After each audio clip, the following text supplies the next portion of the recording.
Simeon Francis home.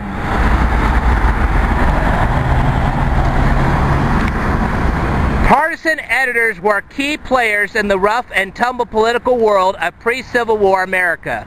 Successful politicians needed a strong editorial ally. Simeon Francis played that role for Illinois' Whig politicians, including Abraham Lincoln. As editor of Springfield's Illinois State Journal from 1831 to 1855, Francis was a power in state politics. He was warmly attached to Lincoln and entertained great admiration for the Lincoln's brains and noble qualities. One of Lincoln's letters regarding Francis reveals the rowdy nature of Illinois politics. Yesterday, Stephen Douglas, having chosen to consider himself insulted by something in the journal, undertook to cane Francis in the street. Francis caught him by the hair and jammed him back against a market cart, where the matter ended by Francis being pulled away from him. The whole affair was so ludicrous that Francis and everybody else, Douglas excepted, had been laughing about it ever since. Francis moved to Oregon the year before Lincoln was elected president. Lincoln appointed him to be an Army paymaster after the war started.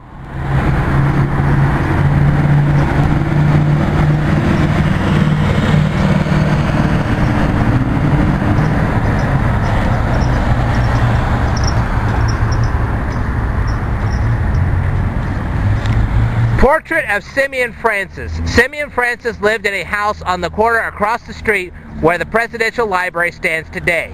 No picture of the house is known to exist.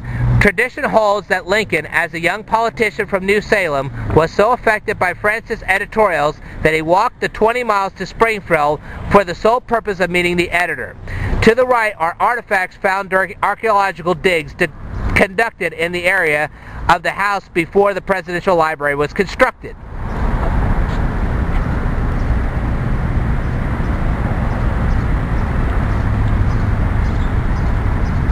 Abraham and Mary held secret trysts in the parlor of Francis' home after they resumed their courtship in the autumn of 1842.